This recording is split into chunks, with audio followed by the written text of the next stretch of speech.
UNESCO 213 Wishes 10+10 review, endorsed by UNESCO General Conference.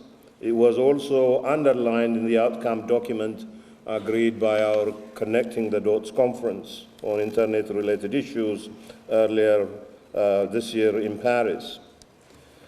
At the Connecting the Dots conference, some participants sought specifically around the definition of multi-stakeholder engagement, with one person particularly arguing, for instance, that it should be defined as democratic multi-stakeholder participation.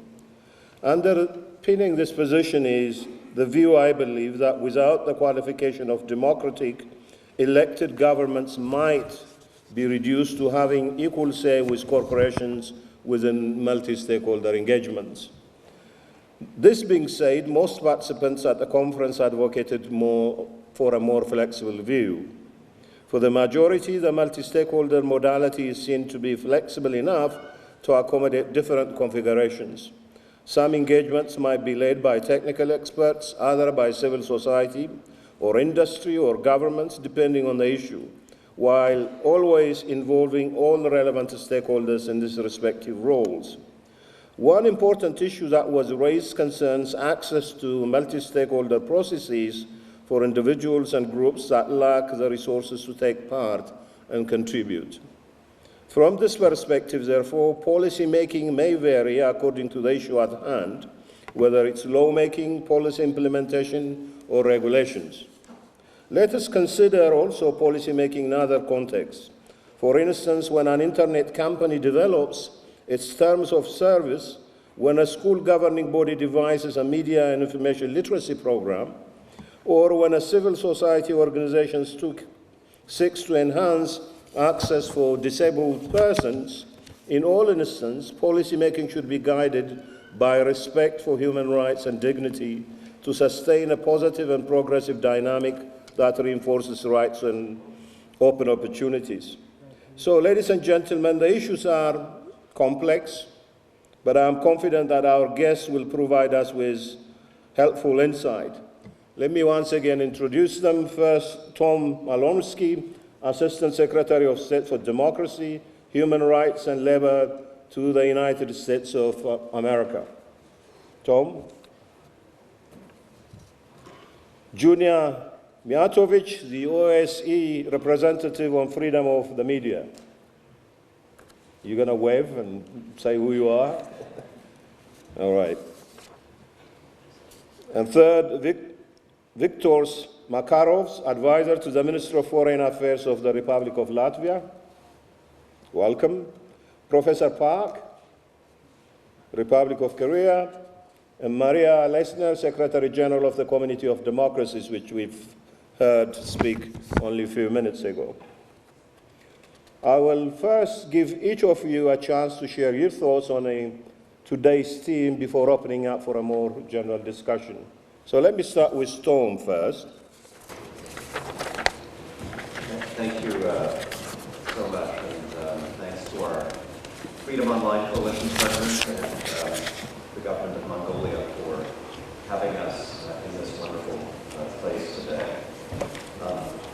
In response to President Elga George, I would say that if Genghis Khan were here with us today, I'm not sure if he would be a member of the Freedom Online Coalition, but I am sure that we would have reached the Great Firewall of China a lot earlier. Perhaps by other means. The question that we're being asked to address is, I think, also the overarching theme of the conference. How should governments design laws and policies that secure the benefits of an open and accessible internet for all of its citizens? And here, let me talk a little bit about the stakes involved. Now, I'm not an evangelist for technology. It can be used for good or for bad. It hasn't stopped dictators from repressing their people. It hasn't stopped fanatics from killing people. But I do think that there is something extraordinary about this interconnectedness that we now experience throughout the world. And I think the difference that it has made, particularly for somebody who spends time focusing on the defense of human rights around the world, is that none of the world's problems can be hidden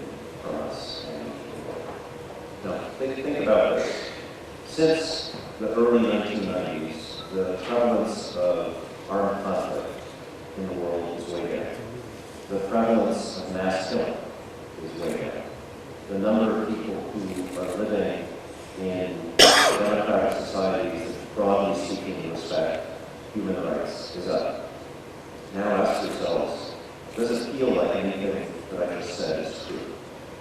I think no, actually it doesn't. For me, for many people, I think it feels right now, with all the news that we see from around the world, that things are actually kind of falling apart in cities in many places.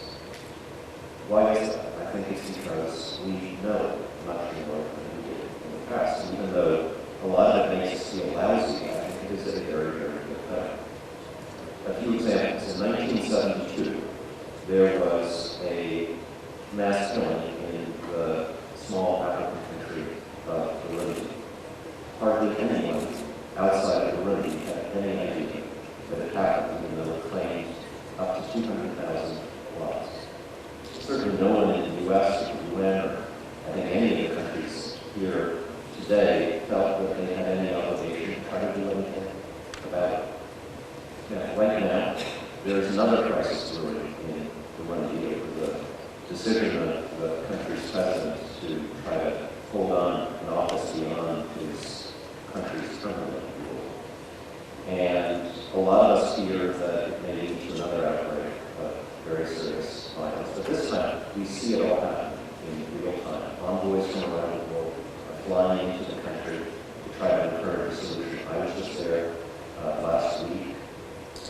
Here in Mongolia, I've spent my time on my little device getting messages from people on the ground. There are diplomats and activists telling me up to the minute what's going on. I've got other emails in my inbox competing with those, sent by people on the ground in Iraq, in parts of the country that are controlled by ISIL, telling us about a possible mass killing by a terrorist organization that may have taken place this weekend, which, because we were getting those messages, we did our best to try to stop. Think about the crisis in Ukraine, which is occupying a lot of our governments right now. When Russia sends tanks or artillery across its border, people living in those parts of Ukraine put the pictures up on the internet. Other people far, far away who are experts in munitions look at those pictures. They track down the serial numbers using other serial numbers on the artillery tanks and all that, using other information that's on the internet. And they trace it to its very source, as accurately or more than anything that governments can do. Meanwhile, in Russia, government is trying to hide information about its citizens fighting in Ukraine from its people, but it fails because inevitably information about bodies coming home gets posted on the internet, and people can see pictures, they can see the evidence, and it breaks through the propaganda. Similarly, in the United States, if a police officer abuses a protester or somebody who they arrested, cell phone cameras now are more and more likely to capture it, and you have to face up to the problem. We can still choose not to act in these circumstances, but we can no longer choose not to know what's going on. I don't want to exaggerate the effect. It's still possible to manipulate what people know to see. Russia's invasion of Ukraine, for example, would not have been possible if that government hadn't been able to block at least most information, or control most of the information going to its people. But I think that just shows how big the stakes are in this debate about freedom of the media, freedom of the internet. The idea of a single global information space in which people in every part of the world can talk to one another and seek truth from the same set of facts really is a radical and dangerous idea from the point of view of authoritarian regimes. And they are right from their point of view to try to fight it. And that's reason enough, I think, for us to come together here and to keep trying to defend that idea and to assert the basic principles by which we want to live and we want others around the world to live. Now, I'll go through what I think the basic principles are that the United States government thinks they are. Very little of this will be new to most of you.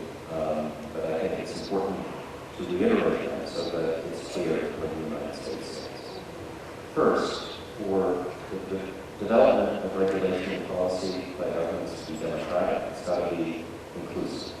The internet, like land and water, is a public resource, and it should be managed responsibly in the public's interest.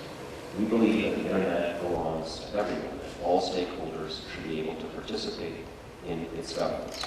After all, the internet's open and global structure is by design, not accident. It is organic, bottom-up, and driven by its users, from engineers, academics, the private sector, civil society, and governments, and it should stay that way.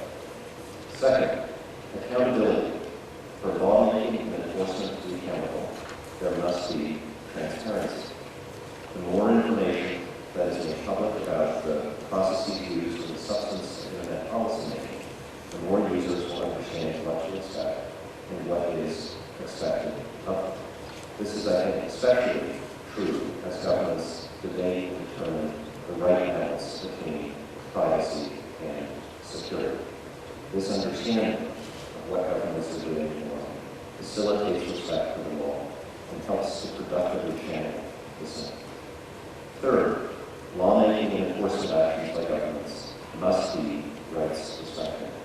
These processes should conform to the democratic rule of law and respect internationally recognized human rights such as freedom of expression, association, assembly, and protection from arbitrary and unlawful interference with privacy. The starting point, as we've heard from others, and the guiding principle for internet policy making is what the UN Human Rights Council agreed to unanimously. The same rights that people have offline must also be protected online. And this rule, I would say, applies to how governments treat their own citizens, but also it ought to apply to how rights-respecting governments interact with governments that may not accept these principles in terms of the technology that we export and the information that we share. Now, one of the important, inherent, and new, and therefore challenging elements of the internet for domestic policy making is that it's cross-border nature. Because the internet defies state borders, the policies and practices in one country can and do often have effects on users in another. So when a country like Costa Rica expands broadband access and facilitates access to the internet so that a university professor can upload her lesson plans for others to use, all of us around the world benefit. Conversely, when the Chinese government censors certain blog posts or websites, it restricts access to information that may be valuable for users all over the world. Now, censorship and repression domestically are not new phenomena. Repressive governments have always attempted to justify these practices under the banner of sovereignty. But we now have a situation that is somewhat unique. Because of technological advances, some countries are starting to reach across their borders to suppress activism and speech elsewhere. Computers owned by Ethiopian activists in Europe, for example, are being attacked by computers inside Ethiopia. Actors in Russia threatening pro-democracy activists in Ukraine, another example. Or, very recently, email traffic of users outside of China being unwittingly manipulated when it crosses the Chinese internet backbone to attack the websites of dissident organizations on servers owned and maintained on servers outside of China. The recent attacks I'm referring to on GitHub and Grapevine, organizations that, for example, posted Chinese language editions of the New York Times. It tells you something that the same governments that take offense to criticism of their repression of domestic dissent are willing to endorse or become involved in efforts to silence critics outside of their borders. These acts expose their true intentions and the opportunistic nature of their rhetoric. It is imperative that we take a stand collectively against cross-border attacks on freedom of expression. It is vitally important for countries that are committed to internet freedom to collectively uphold the norms that keep the internet an open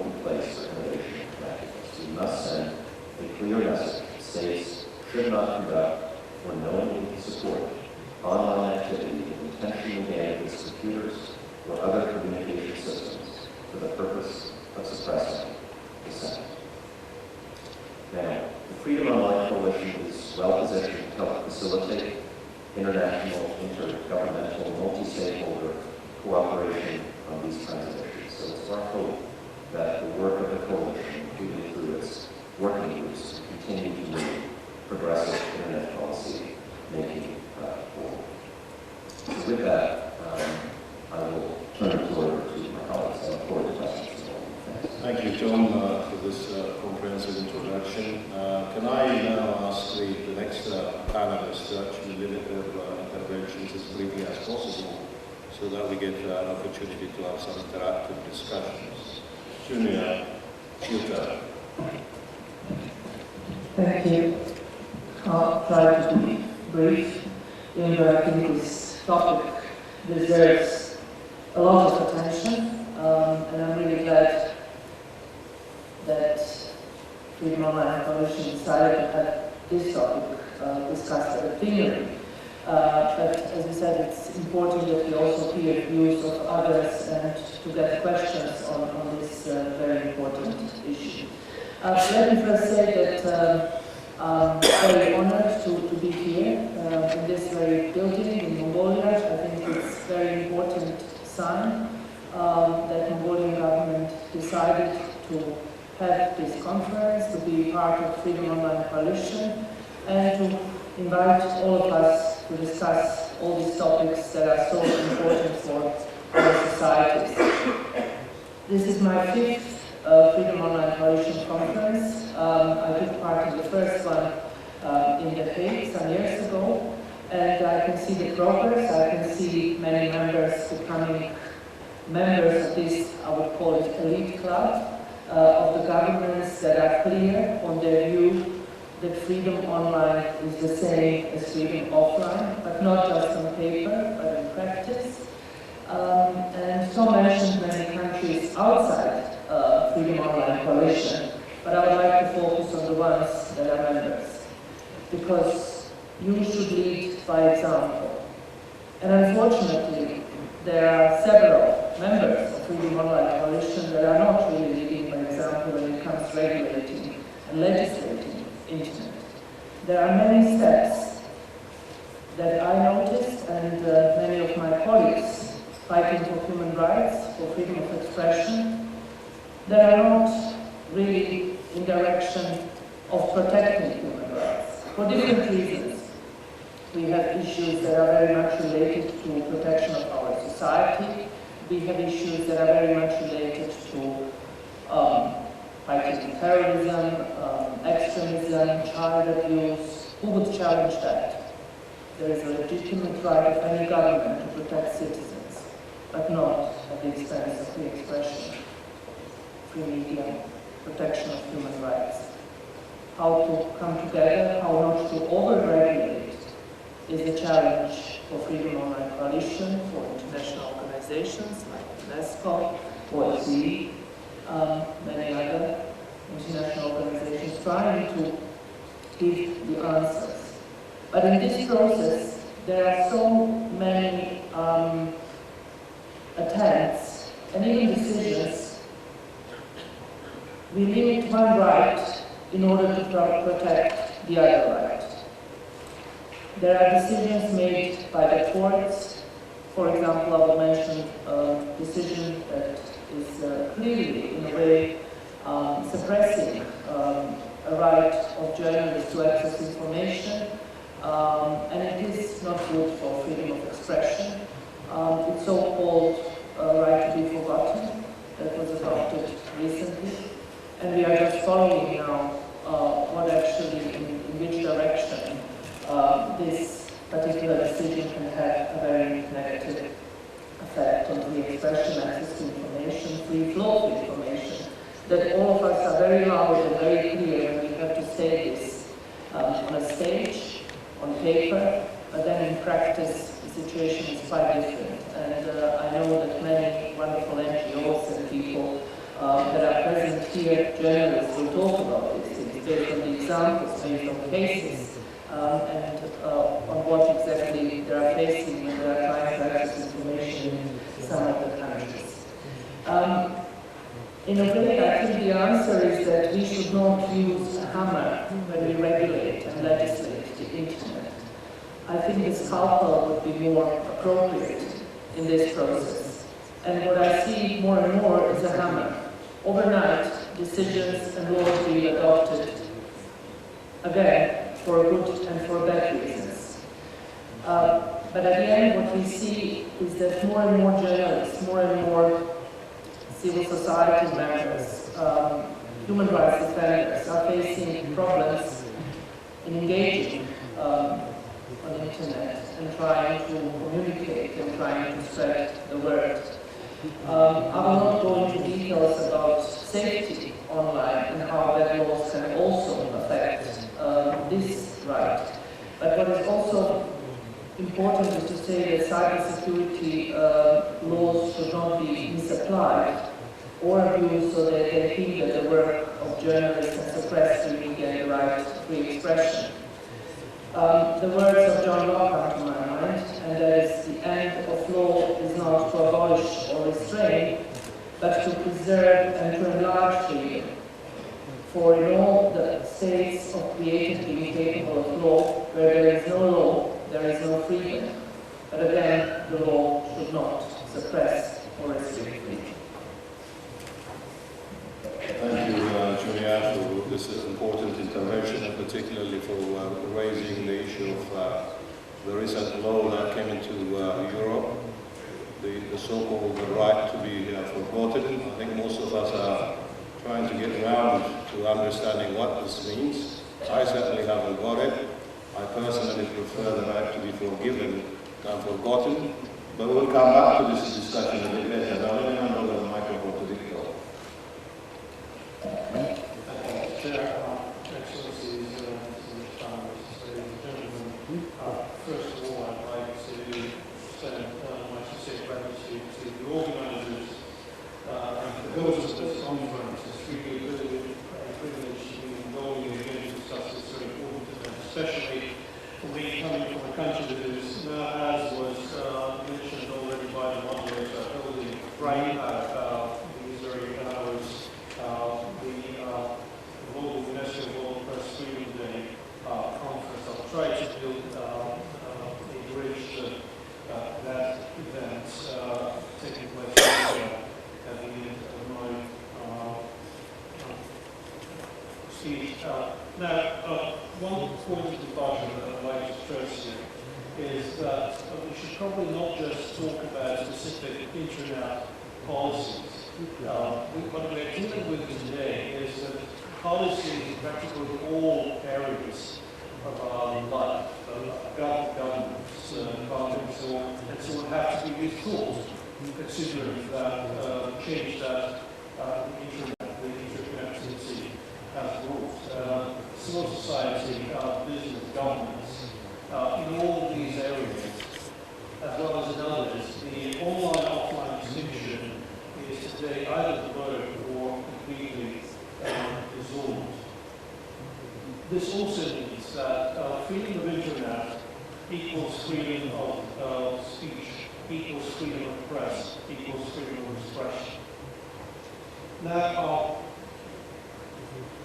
speaking of progressive policies, I was thinking what kind of what should it be a progressive policy making for internet. My short version will be basically three things. First, we need to have the infrastructure. This is not something that we do at once. You have to be aware of the technological change to maintain internet as the backbone and the lifeline of our society and economy. And you have to reevaluate what's going on to maintain innovation, competitiveness, and economic development caused by the internet. Second, when we watch this infrastructure, really difficult questions arise regarding regulation. We want to have free internet, but how do we deal with hate speech? How do we ensure respect for privacy, ensure consumer rights, and ensure religious freedom? Finally, we should think more perhaps about using the transformative potential of internet, of interconnectedness, to strengthen our democracies, to bring more democratic engagement for our citizens. Now, a couple of things from the Pacific Latitude perspective. We have been through multiple transformations over the last 25 years, very much like some other countries present here. One of these transformations has been, of course, creating a democracy where commitment to the rule of law, human rights, and fundamental freedoms, these commitments are non-negotiable. The application and the limits are, of course, being contested sometimes, and there are discussions on which of the multiple principles and ideas should prevail in any particular situation. That's normal in an open society. But the principles as such have been established firmly. As to the inter-specific freedom online, our approach nationally has been the same as was mentioned by the previous speakers. These principles are universal. They must be fully observed irrespectively of the field of the application. Whether it's online or offline, it's the same. We have been trying to take a step further to tap into the potential of the internet to strengthen our democracy, to bring it closer to the citizens. We have an online initiative called My Voice, called Latvian, where citizens can collect votes which are registered to bring an idea, an initiative to the national parliament for discussion. This has been working quite well in the sense that in many cases the parliament took on the idea and developed it and legislated on it. Now, we also had to build a modern infrastructure. We had to ride the internet wave, so to say. Today, Latvia can be counted among the leading countries in the world when it comes to internet speed, availability of internet, and so on. In terms of speed, we are number 7, according to the data from last year. In terms of practical policy making for internet, we have discovered that multi-stakeholder engagement, which was already mentioned here, is crucial for developing national policies.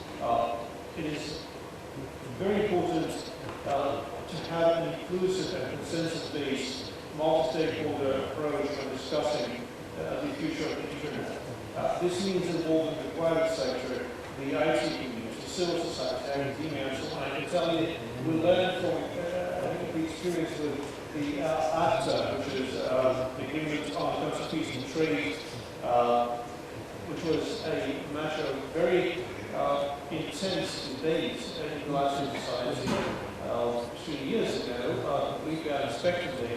So we discovered that when you introduce something new called the internet, most people will feel this is about their life, they will want selling it. So it has to be a transparent and democratic process.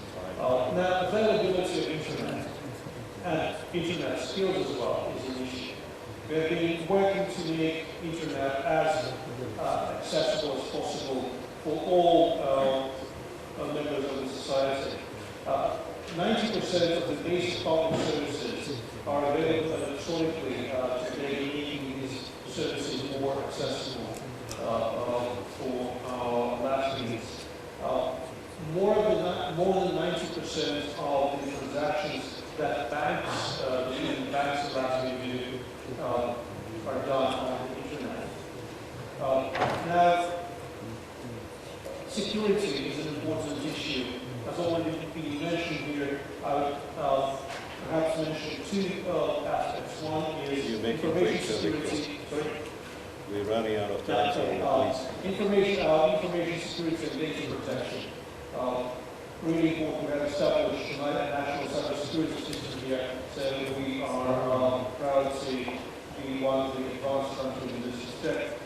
Another aspect of security is the security of our democracy, considering the recent developments in our neighborhood, the ability of the citizenry to understand information and assess information, to think critically, media literacy is critical importance. And finally, very briefly, if I may, Chair, on the international aspect, because this is also an area that requires progressive thinking and cooperation. We work, of course, with the United Nations Human Rights Council, Freedom Online Coalition, the EU to promote freedom of internet, but to build a bridge to global UNESCO World Press Freedom Day.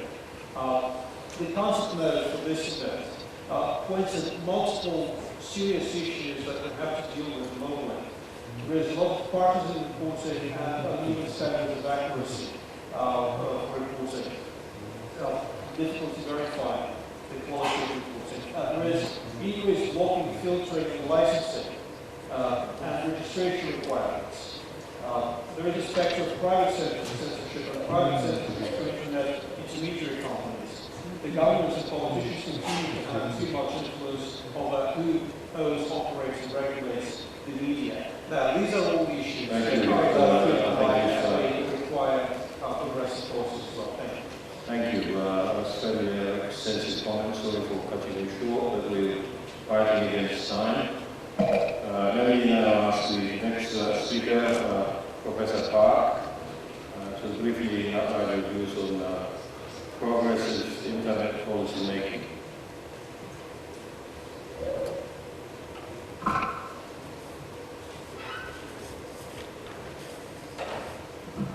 Yes, I'll start with that question. People say, history is written by the victors. Who do the losers write?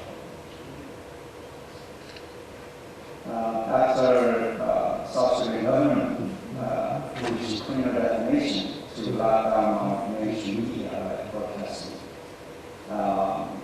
Freedom House marked down the way of the country from free to public. When this happened, this question and answer went viral on the internet. History is written by the victors. Who the losers are? The answer is quit. Lesson from this popular cultural science is that internet is a catch-all communication that allows people to let steam off when mainstream media and politicians say that. That's the value of the internet for a lot of people. Lesson two to draw from this popular cultural science. Do you want the internet to be a cold medium or a hot medium? The distinctions made by Marshall McLuhan in Understanding Media, 1964. In other words, do you want the internet to reflect and promote the intense intellectual activities, or do you want the internet just to replace these instantaneous scribbles on bathroom stools and concrete words that we used to see in the past? Lesson 3. I thought from Korean Constitutional Court's decision in 2012, when it struck down the internet rearming law, the court says, anonymous online expressions allow people to overcome economic or political hierarchies offline and form public opinions free of class, social status, age, and gender distinctions, reflecting diverse opinions more equally and thereby contributing to democracy. Despite its undesirable side effects, anonymous communication should be strongly protected. So the lesson is don't kill anonymity. I'm not just talking about real name laws. Self-congratulation also is a big threat to anonymous communication, because now a lot of people use cell phones to go online. Policy lesson 4. Again, I quote from Constitutional Court's decision. Internet is a medium closest to the ideal free market of ideas because it allows people access at low cost, guarantees interactiveness of speech. What's meant by interactiveness? It means it requires affirmative deliberate action on the part of the receiver of the information. What is this affirmative deliberate action? Well, search and click on search. So the court says the risk to electoral fairness due to financial inequality is primarily low. And the court says election campaigning online should be freely allowed and election campaigning offline should be restricted according to domestic laws. The lesson here is that internet may solve not just political inequality, but also may solve economic inequality. Policy lesson 5. Do not discriminate against internet.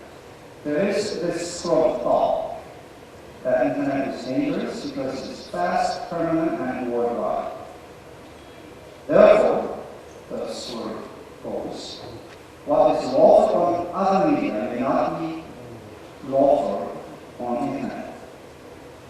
So this happens a lot in Asian countries. So for instance, in Korea, a religious body can make a kind of sound when it believes it is necessary for promotion of sound communication ethics. Or ISPs or the intermediaries are required to temporarily blind contents up to 30 days, for up to 30 days.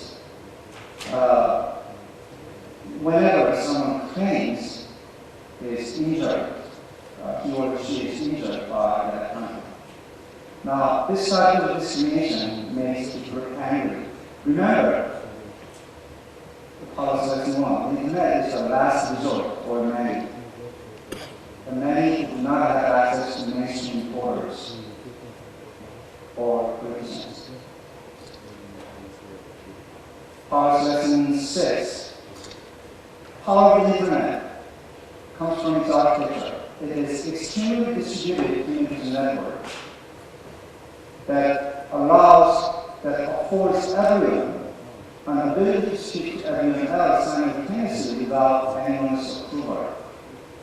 For instance, you don't have to ingratiate with newspaper or TV reporters to be able to speak to or work. So the architecture of the internet embraces everyone's desire. That's why the government, the companies are paying so much attention to the numbers like page views, number of clicks. All of this is so much value for politics and economy. So the lesson here is, if you will have the internet afford this freedom to upload and view things without anyone's approval, you should live with some unlawful contents at least temporarily. Because it is open space, some unlawful contents will be there. Now, don't worry, because there is so much information that people must choose from billions and billions of material. The fact that some unlawful content is online doesn't mean that everybody will see it. Internet is not one huge space like a stadium where everyone can see everyone else all at the same time. It is more like an aggregate of billions of rooms, like a rezone, the concept that French philosophers Deleuze and Felix Guattari conceptualized in Capitalism and Schizophrenia in 1972, American. Thank you, Prof. Just 1 minute to sum up. I have 2 more lessons, so if you will stop, I'll stop now and I'll go back later.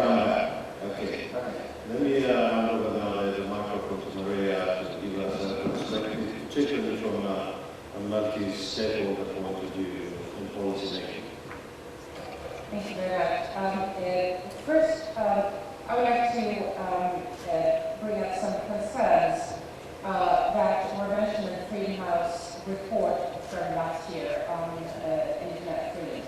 Between May 2013 and May 2014, there were actually 41 countries who passed or proposed legislation to penalize legitimate forms of speech online, to increase government powers to control content or expand government surveillance capabilities. There has been a number of arrests for online communications that have to do with political statements, and pressure on independent news websites, citizen journalists attacked when they were reporting on conflicts in Syria, etc., etc. My point is that the problem seems to be that lack of freedom offline extends to lack of freedom online.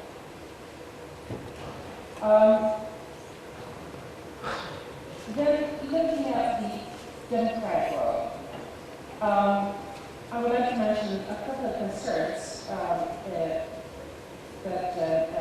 we have experienced in community democracies during some of the discussions we had lately, and let me point also at two possibilities. When we organized an event a couple of months ago in March in Geneva on artistic freedom, it turned out that an amazing number of the issues raised by the panelists had to do with corporate involvement. Most of the virtual world is controlled by corporate society, but how do they assure freedom online? Let me ask those of you who are more experts on this, what about a global compact also for the internet? My second concern concerns women and LGBT rights. They are very often undermined by digital threats and harassment. There was a very famous story that was discussed a couple of months ago with origins in Greece, who is extremely successful, very local, and she all of a sudden came forward and said, I quit, I can't do this anymore, because the amount of hatred that she had received because of her origin and because of her sex was too much for her. So she said, this is it. And when she informs the general public about the type of shit that she receives, I mean, everyone really understood there is something seriously wrong.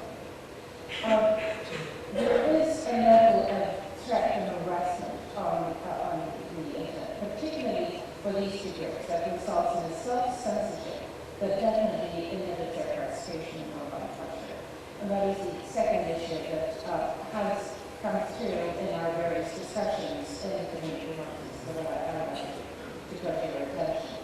I believe that this is a very, very important part of creating good policies for freedom online to be able to find ways of coping with the abuse of the internet.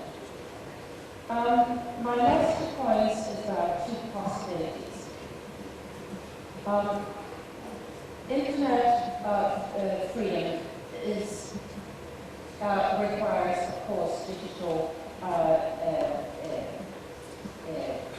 literacy, and the issue of the digital gap has very often been brought up. Democracy and freedom is not about what many think, a lack of rules, that you can do anything you please. There are rules in democracy, and they need to be learned, and they need to be taught. I believe that the internet makes democracy education both more necessary, and it also enables it.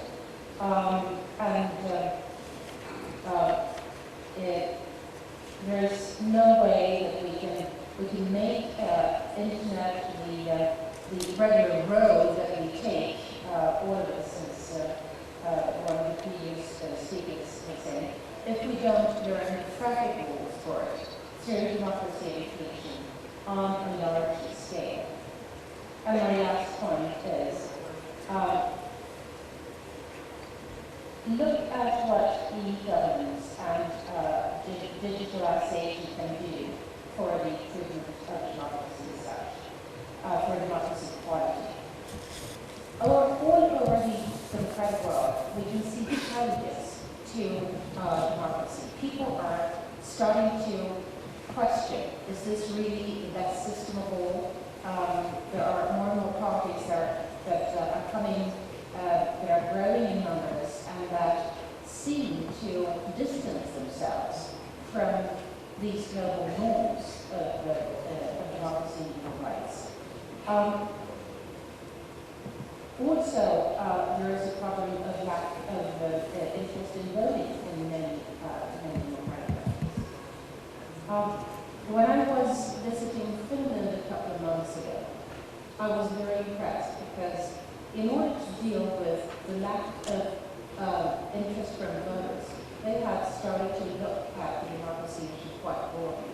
And one part was democracy education in schools, and another part was more direct democracy, and the third part was more e-governance. Estonia is shown right here. And I believe that we should try to share best practices as much as possible to how to use e-governance in order to elevate the level of quality of democracy and to profit from the Internet's ability to facilitate direct citizens' participation.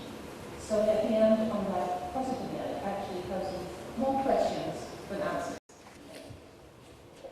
Thank you, Maria, and thank you all for making such a tremendous in-depth contributions to many important questions on policy making around the internet, and particularly, Maria, you raised the issue of education, but particularly media and information literacy. This is one area where UNESCO works tremendously hard trying to mainstream it into the education system so that our children, young people and old are aware of what is out there, and they are able to protect as well as benefit from the wonderful things that internet can give you. You've also evoked the issue of the role of corporations. There's powerful corporations who actually provide us, again, with enormous opportunity to connect to each other, but to what extent they are actually handing their social responsibility is an issue that needs to be covered. But I'm not going to stand here and raise many questions which I have or I got from my staff. Let me open it to the audience, and please raise your hands. And I see a couple of microphones around the room. You please direct your questions to a specific panelist you want to answer, or you leave it generally to all of them. So, in practice, based on like Mongolia, we have the big challenges are the critical thinking, to build that critical thinking on kids and the future generation. But the consumers, of course, critical thinking is essential for the internet users, and for if there is no critical thinking, so the vulnerable users will be, especially like kids, political and parties buys the internet. But they spend invest on the internet to manipulate the users to own ideology or because using that internet or promoting and breakdown is the users is not prepared to have because we have huge digital divide, especially in countryside. Because rural areas and especially the urbans, we don't have really the literacy for internet users. So of course, to how we can protect and also have the prepared and have this capacity building context for training for that special rural area, and also critical thinking is a basic and essential of the internet. How we can do that? Good morning. My name is I'm the director of the Internet Resistance Project. Two comments. One to pick on what University has mentioned regarding transborder impacts of national decisions. Just to draw attention to the work that has been done in the Council of Europe and recommendations that were issued in the 2011, if I remember correctly, that include the recognition of the responsibility of states for the transborder impact of the national decisions that they take. The challenge of the transborder nature of the internet is that decisions that are taken in one country regarding companies that are based in one country can have a transborder impact, and this needs to be taken into account. The second element is related to what Nina was mentioning. I used to be the French ambassador for internet-related issues. And my experience from the period shows that the difficulty is also that within each country, there are different ministerial departments that have to deal with different aspects of the challenges that we describe, particularly the concerns about security, concerns about privacy protection with the data protection authorities. And I want to suggest that maybe in the future discussions in the Freedom Online Coalition, a particular effort could be made to bring the different facets of those issues to the podium and to the discussion inside the coalition, so that the security dimension is taken also in that window and vice versa. Of the questions, because there are many statements, and what Bertrand was just saying about including discussion on security in the agenda of Freedom Online Coalition is a great suggestion. But I'm also wondering how that can be organized. It is a very sensitive task because the issues that have to be discussed are very sensitive for each and every member of the coalition. But in my role as the OSCE representative on freedom of the media, I would of course welcome this initiative very much, because I think that's the only way that we can address these issues through a dialogue, a very open and direct dialogue, not trying to hide away behind, again, great resolutions and statements that we hear from the stage, but also from the audience. In a way, I think it's important to say that the key to the internet success and the source of its benefits has been its openness, and then decentralized access and control by its users. And it is also important that any regulation or any legislation making the internet secure takes its very essence. Sorry, I'm jet lagged, so takes its very essence into account and safeguards these conditions. Otherwise, if we lose sight of these important issues, we will just continue discussions on regulation, and we will over-regulate instead of really enforcing the rights and fostering freedoms, which anyone should be doing. Useful or true. The broader issue, a serious issue, challenge for democratic societies is that a democracy is based on a rational discourse, on the ability to have an argument that is based on facts, that is based on warrants and deliberation. And this is not necessarily only true because you have internet. This is something that many societies have a problem with, even in other fora and other media. And this is what we are trying to work on at the moment, planning to fast forward to more critical thinking elements in our educational system on all levels. It's not just a specific class, whether you're in 7th or 8th grade. No, it has to be through the education system from small children to the adults. This is how we are going to tackle the issue. And simply ask, because I'm groping for answers here. I think that in many ways the internet is still something that we have not learned how to master very much, because there is no social control. We believe that we are operating in a vacuum. We're not really aware that there are others who are listening. Since there is no social control that is tangible, people are more limitless in what they allow themselves to do on the internet.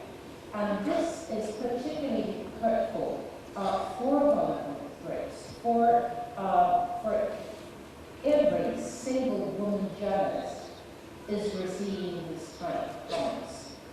And every single woman politician is also receiving these kind of comments that are in a way without boundaries. And I think, of course, one way of attacking it is to focus more on democracy education. And maybe people realize that the internet is like any other communication, that people are actually of meat and blood. There's people who